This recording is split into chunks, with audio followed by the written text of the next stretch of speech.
Est-ce que vous avez des favoris créatifs pour cette rentrée? Moi, j'en ai plein et je vais vous les présenter aujourd'hui. Salut, c'est Léna et aujourd'hui on se retrouve pour une nouvelle vidéo favoris. Alors j'ai décidé de faire cette vidéo parce que pour ceux qui me connaissent, je suis quelqu'un de très passionné. Quand j'aime un truc, je l'adore et c'est un truc que j'aime trop partager dans la vie avec mes amis. Donc je me suis dit pourquoi pas le partager à vous. J'ai déjà fait une sorte de vidéo favori pour les films parce que j'étais allée à Annecy et tout, mais je me suis rendu compte que en fait il y avait plein d'autres trucs que j'aime. Sinon j'adore tourner des vidéos à l'extérieur. Je trouve le cadre trop sympa. J'espère que vous aimez aussi. Certes, on entend du coup les bruits environnants, mais ça donne une petite ambiance, tu vois. Alors pour l'instant, les catégories, elles sont un peu floues. J'espère que je pourrai faire ça de manière plus organisée la prochaine fois. Mais en tout cas, c'est parti. En premier, je voulais vous parler du manga que j'ai adoré lire cet été. Je parle bien évidemment de Jujutsu Kaisen. Alors j'en avais déjà parlé dans ma vidéo film où je vous parlais du film Jujutsu Kaisen 0, mais aujourd'hui je voulais plutôt parler du manga et de l'anime, on va dire l'histoire dans sa globalité. Alors pour ceux qui ne connaissent pas l'histoire de Jujutsu Kaisen, ça se passe dans un monde où il y a des espèces de monstres qu'on appelle des fléaux. Qui sont des monstres qui se forment à cause de l'énergie négative des personnes, donc c'est pour ça qu'il y en a pas mal dans les écoles, dans les hôpitaux, etc. Et justement, il y a des gens qui s'appellent des exorcistes qui sont là pour tuer les fléaux. C'est l'histoire d'un gars qui s'appelle Yuji et qui va bouffer un des doigts maudits d'un démon, d'un fléau qui s'appelle Sukuna, qui est le fléau le plus fort de tous. Par le fait d'avoir mangé le doigt de Sukuna, ça fait de lui du coup le réceptacle de Sukuna et en plus un exorciste. Et donc il va rencontrer plein d'exorcistes et intégrer un lycée d'exorcistes. Je voulais vous parler de cet animé slash manga parce que j'ai regardé les 2 premières saisons. On peut dire que Mappa a fait un travail extraordinaire sur cet animé.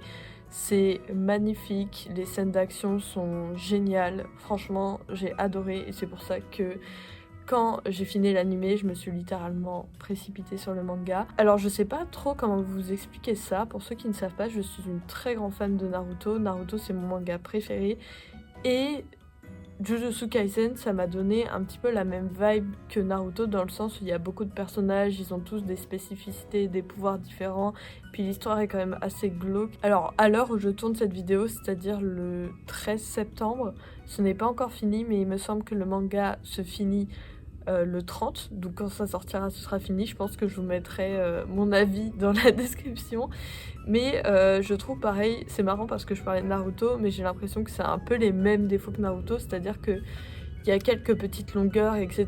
Mais personnellement, ça m'a pas dérangé. Et ce qui est bien, c'est que chaque personne peut avoir son petit personnage préféré, son petit bébou finalement. Et je pense que c'est ça que j'ai aimé, c'est que je trouve que ça fait preuve d'une grande créativité. Et donc moi, mes personnages préférés, c'est Yuta, évidemment, et Gojo. Quelle surprise! En tout cas, je vous incite vraiment à lire ce manga.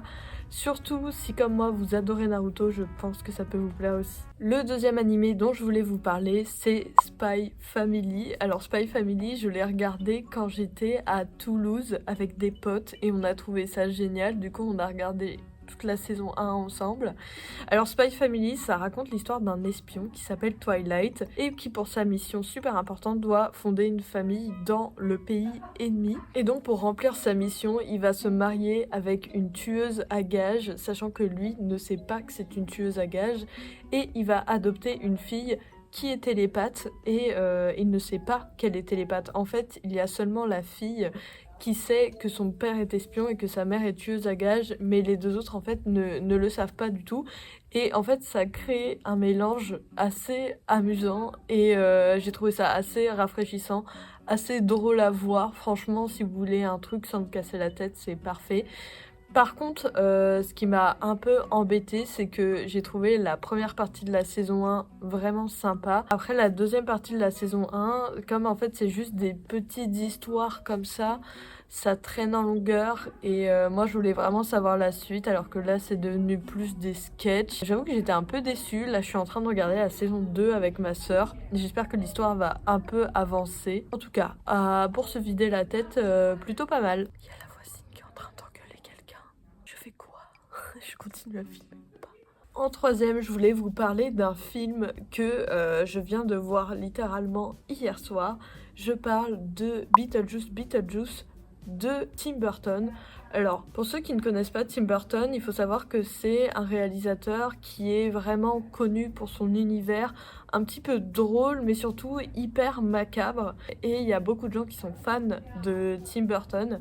Alors, c'est pas mon cas, j'aime beaucoup son travail, mais on va dire que c'est un travail qui me touche pas personnellement. Du coup, quand j'ai vu la bande-annonce, j'étais assez curieuse, mais je savais que c'était pas un film qui allait me plaire genre à 100%. En gros, Beetlejuice, ça raconte l'histoire d'une mère qui a des pouvoirs magiques, qui voit des fantômes, et depuis son adolescence qui est hantée par Beetlejuice, et aussi l'histoire de sa fille qui est très cartésienne et du coup qui ne croit pas du tout à ça et qui pense que sa mère dit du bullshit complet. Donc durant l'histoire, le grand-père meurt et du coup la fille et la mère sont obligées de retourner dans la fameuse maison hantée où la mère avait vu des fantômes. Et donc à partir de là, il se passe plein de trucs. Alors honnêtement, j'ai trouvé l'histoire très rigolote, genre vraiment ça n'a ni queue ni tête. Disons que c'est pas un film qu'il faut aller voir pour l'élaboration de son histoire.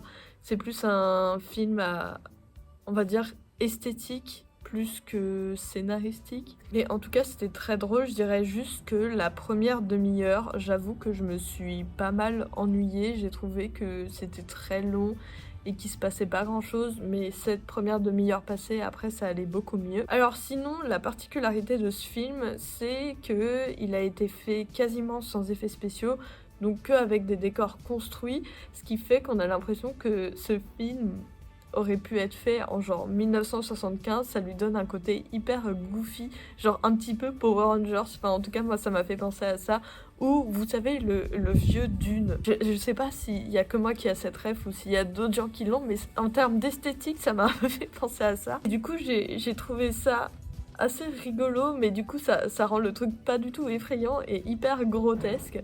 Et c'est vraiment ça qui m'a fait kiffer le film. Mais du coup, on a vraiment l'impression de se plonger dans un imaginaire et pas dans un truc réaliste.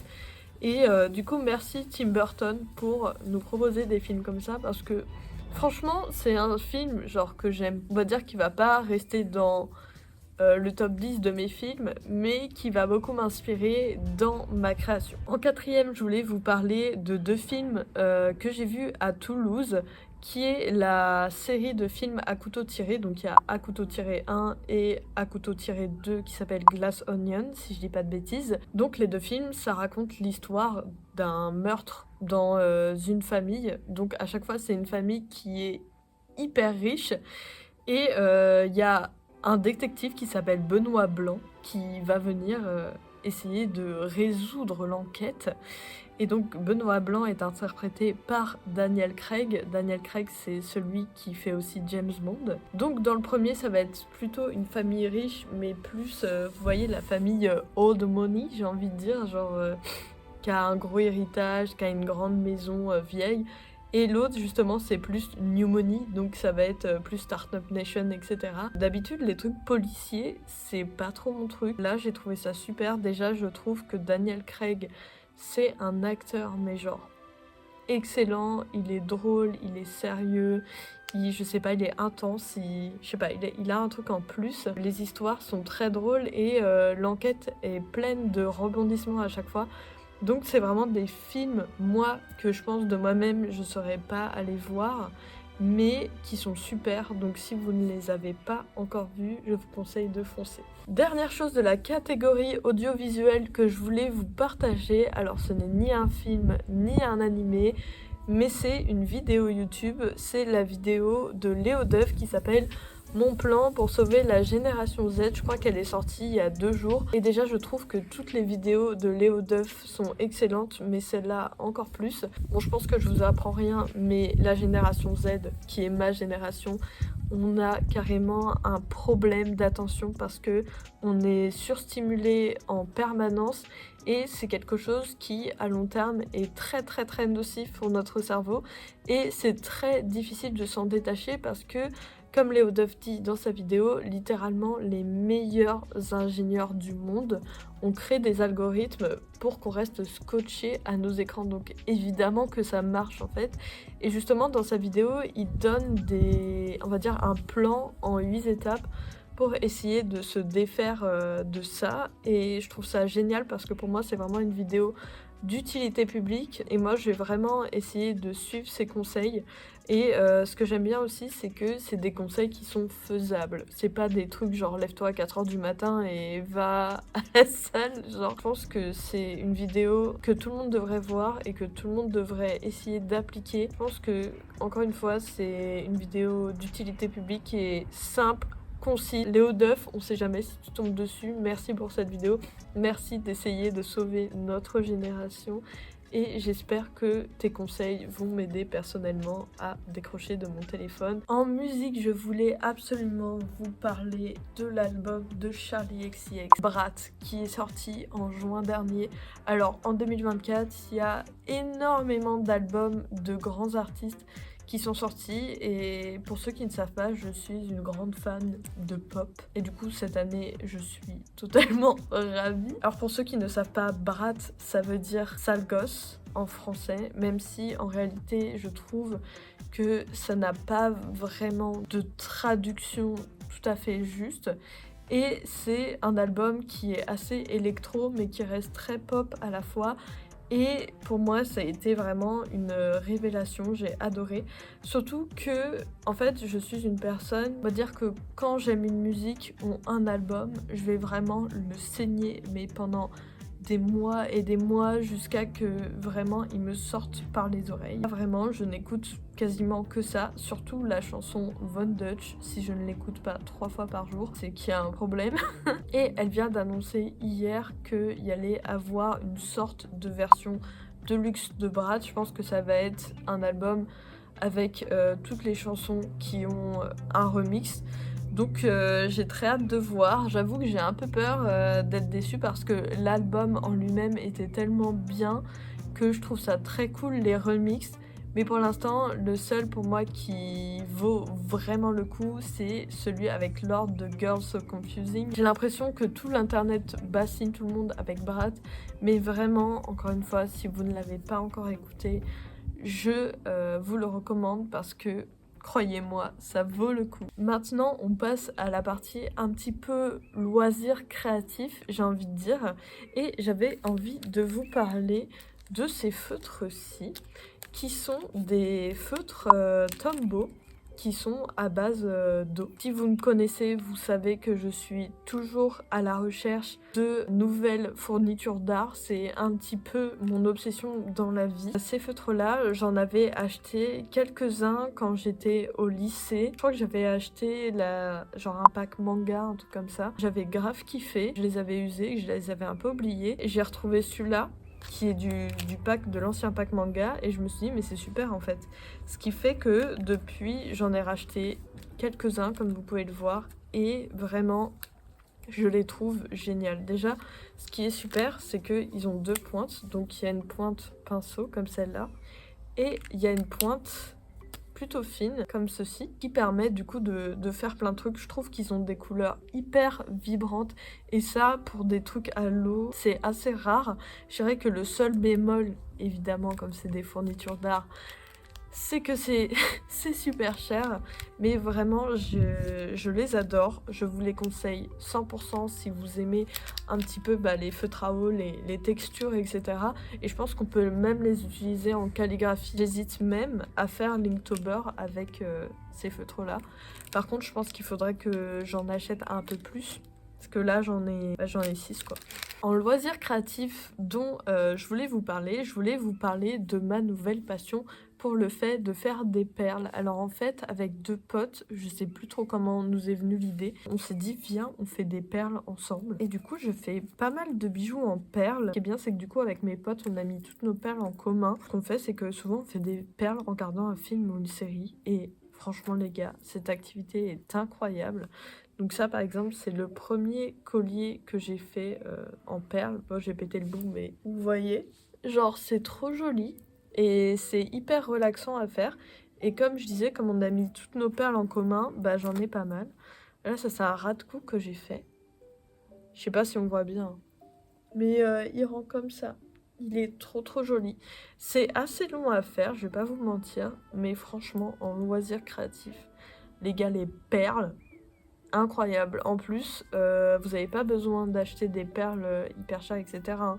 Vous pouvez aller chez Action et acheter vos perles. Et je pense que si vous êtes comme moi, chez vous, vous avez sûrement des vieilles perles qui traînent. D'ailleurs, comme vous pouvez le voir, j'ai aussi une bague. Margot, si tu passes par là, merci pour cette magnifique bague. D'ailleurs, aussi, là, je vous parle de trucs compliqués, mais même, on fait des petits bracelets comme ça, qui sont juste des bracelets avec un fil élastique. Un peu les bracelets d'amitié que vous voyez au concert de Taylor Swift. Donc sur le mien, il est marqué Electra Heart parce qu'on est une fan de Marina ici. Et la dernière activité dont je voulais vous parler, qui n'en est pas vraiment une, c'est le fait de partir en vacances tout seul. Je suis actuellement à l'île d'Oléron en plein mois de septembre en vacances toute seule. Ça faisait grave longtemps que je voulais faire ça.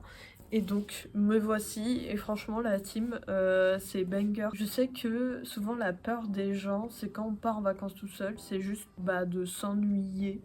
Et franchement les gars, le fait de partir en vacances tout seul, ça prouve que vous kiffez votre propre compagnie. Là je kiffe ma vie les gars, franchement là j'ai ma pré-rentrée dans 5 jours. J'ai pas envie d'y aller, j'ai envie de rester ici. Forcément, c'est des vacances, je dirais, qui sont un petit peu moins inattendues que quand tu pars avec tes potes ou quoi. Après, moi, je suis partie dans un endroit très calme et j'imagine que c'est plus inattendu si tu pars dans une grande ville parce qu'actuellement, là, à Oléron, il y a 30 personnes. Non, c'est pas vrai, mais vous avez capté ce que je voulais dire. Bref, la team, partez en vacances tout seul, c'est trop bien. Et c'est déjà la fin de cette vidéo, c'était une vidéo un petit peu encore crash test, donc n'hésitez pas à me dire vos ressentis dans les commentaires. Est-ce qu'il y a des catégories que vous avez plus aimé, moins aimé? Est-ce qu'il y a des catégories que vous aimeriez voir? Voilà, dites-moi ce qui vous intéresse. En attendant, j'espère que cette vidéo vous a plu. Je vous invite à me suivre sur mon compte Instagram. C'est là où je suis la plus active et en plus je poste plein de contenu. Enfin bref, c'est trop bien, venez là-bas. Et je vous fais plein de bisous jusqu'à la prochaine vidéo. Ciao!